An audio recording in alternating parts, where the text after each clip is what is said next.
First speaker, Ariel Slepyan.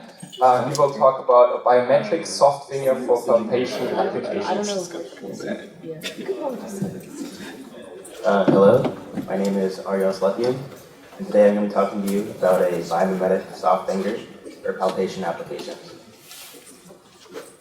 So palpation is used in medicine very frequently. For example, when you go to the doctor, one of the first things they do is they palpate over you, try to see if you can feel a problem. And it's used by many medical professionals, for example, physicians, dermatologists, or burn specialists. And it's often the first line of defense that doctors use when they're examining a patient. However, in certain scenarios where physicians may be limited, they cannot perform palpation, and there's a lack of data. Also, in general, for palpation currently, there is no quantitative metrics behind it. What this means is that when one doctor palpates, there's no number that may be reproduced and say, this structure is so firm or so soft, or has whatever shape. This is a problem because one doctor provides information about palpation versus another may give dramatically different finalizations on that. So there's a need for a robotic system that can both provide quantitative metrics of palpation and also be used when there is a lack of physicians. So to do this, you can employ soft robotics.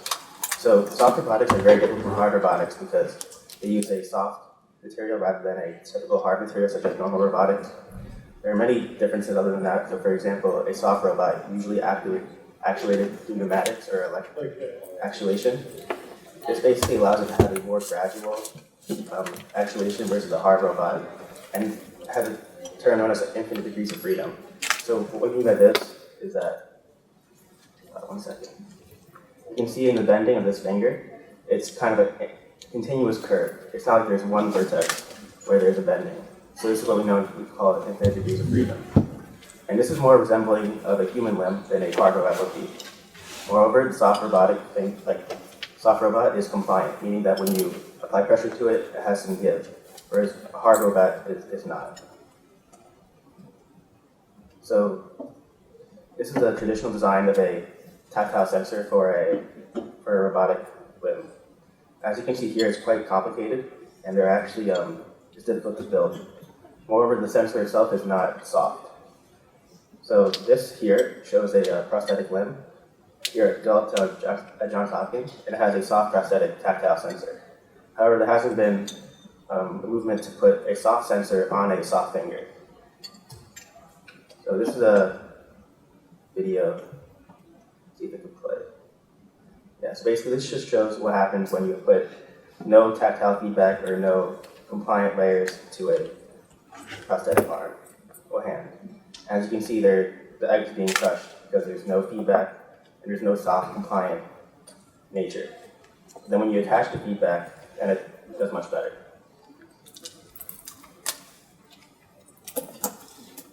So this is another video. Basically just shows that this is an upper limb amputee and using a prosthetic arm. So there are over 100,000 cases in the USA currently for people who wear amputations, and 77% of them are traumatic. And there's a need for feedback to the brain, and also for potentially soft layers to be integrated into the robotic prosthetic. So it just shows that there's a big need for this type of technology. So in this work, I'm basically talking about building a finger that has two joints. And as you can see in this right picture, this is a soft robotic finger, and it actuates similar to how a normal human finger does. And the way we constructed this finger is it has two air cavities, and it's pneumatically actuated. What this means is that there's two air channels. You can see one connection here and one connection here. And these actually supply pressurized air inside of the soft robotic finger. And they inflate the air cavities inside of the finger, and this basically allows it to expand. There's a strain limiting layer added so that it expands in the direction that you want it to expand, in this case, towards the palm like a normal finger. And at the tip of this finger, you can see a tactile sensor. This is a 4x4 piezoresistive grid sensor. This basically gives the finger a sense of touch. So it's like a zoomed in version of how it looks. So as you can see, there's 4x4 conductive traces on this tactile sensor. And basically, at the locations of the overlap, that makes one taxel, or basically unit of the tactile sensor. So there's the conductive traces, here's the fabric between the traces, and then the other layer. And then where the overlap is, defines one taxel. So the design behind this tactile sensor was kind of inspired by the mechanoreceptors in the human skin. So in the human body, the mechanoreceptors communicate to the brain by spikes, by producing action potentials.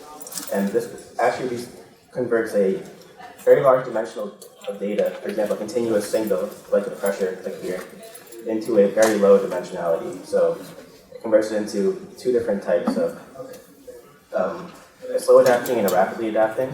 And the rapidly adapting basically taking care of the transitions, whereas the slowly adapting receptor responds relative to transitions and also to actual level of stimuli.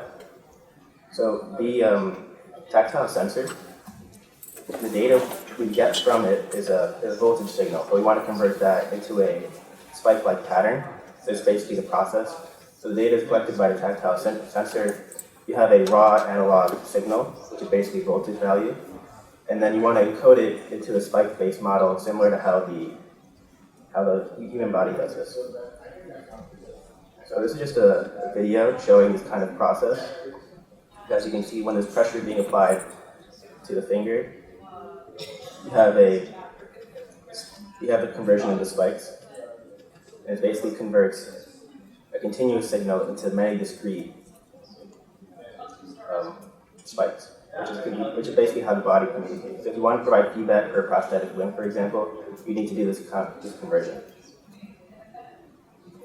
So for this talk, basically, the soft robotic finger developed was tested on Braille. So Braille is a complex texture, and if you want to use it for palpation applications, in essence, there's still a classification problem. So we tested to see how well to classify on the texture of Braille. So basically the way this worked was we took a UR10 robotic arm and attached the soft finger of the tactile sensor to the arm. And then we palpated over a 3D printed plate showing the Braille textures. And then the signals were converted into the spiking model, and then this spiking model was then fed into an SVM classifier to try to actually differentiate the different letters or features of the Braille. So the classifier had a pretty high accuracy of 91%, and the most confusing letters are the O and the N, which you can see here are actually very similar looking textures. And in the spike conversion, you can see here that other than these three thick black lines, the only difference between the two data sets is that there's a little bit more going on here, which represents this dot in the end. So there's basically a soft finger needs to be combined with a soft sensor, and that's kind of the main point. And we showed that basically attaching a flexible tactile sensor with a soft finger can improve texture recognition. And we actually so the main purpose is for palpation applications, like stated earlier. So the three applications that I'm focusing on are diagnosing varicose veins, palpating for lumps, and palpation for Tele-Dermatology. So in the case of varicose veins, oftentimes a dilated vein may be palpable, but may not be actually readily observed. So there's a need for either a robotic finger to palpate over the area and determine whether there is varicose veins or there is not. Because if this were to happen, there could be drastic consequences. In the case of palpation for lumps, many, for example, breast cancers are palpable, so it would make sense for a soft robotic finger with palpation capabilities to be used for this purpose. And then another major application is for Tele-Dermatology.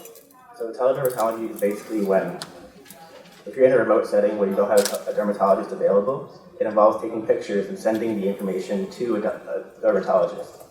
But currently, there's only sending of images involved, and there's no palpation data available. So it makes sense to integrate, like for example, a soft robotic finger like here, with sending pictures. To provide the dermatologist with more data so they can make more accurate predictions. So this work is being continued at Johns Hopkins. So the next step is making more complicated textures and trying to classify them. So as you can see, the same type of experiment, we have the soft robotic finger and the robotic arm, and it's palpating over a texture plate. So this is work being done by graduate students in the lab. And you can see they're still attaining very high classification accuracy. So the future direction will be also to provide like tactile feedback, for example, for prosthetic users. This just basically shows the same thing. We have a continuous signal and then we convert it into spikes. And this graph, moreover, represents how by adding feedback, you have a lower percentage of broken objects. So it's better for a prosthetic user. So I'd like to acknowledge Andre Nakagawa from NUS and some graduate students at Johns Hopkins for supporting this work. And yeah, thank you for your time.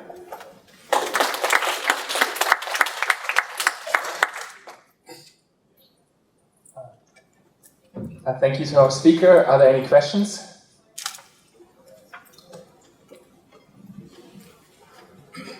Thank you, that was really interesting. I was just curious, could that sensor put on like the modular prosthetic limb with the rigid fingers, would it be as successful reading the braille, or is the fact that it's backed by a more compliant finger increase the effectiveness of the sensor? Does that make sense? I understand. Yeah. So I think it would still be effective on the hard finger, but we're basically trying to show that if you did it backward, you couldn't be able to put a hard sensor on a soft finger. So if you wanted to use a soft finger, you would need to use a soft sensor, essentially. But I think it would still perform well putting a soft sensor on a hard finger. Cool, thank you.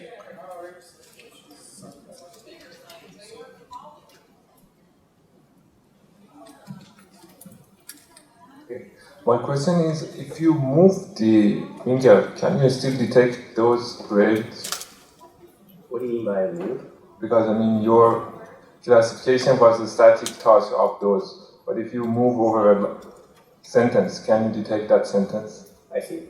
So I think it depends, obviously, like on the speed of the movement. So if you're moving very slowly, I think it should be possible. But further work needs to be done to explore this. But yeah, there's certainly an upper limit where if you're moving too quickly, there's not enough retention of data, and then it would be difficult to classify the letters.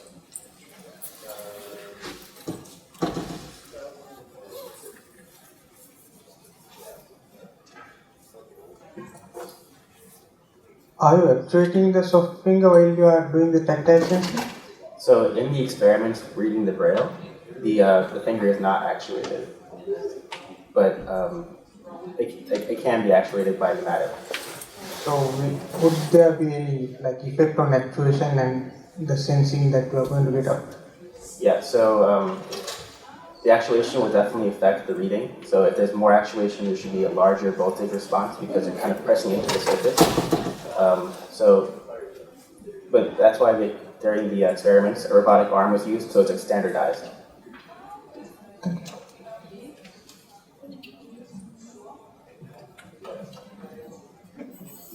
Great, then let's thank our speaker one more time. And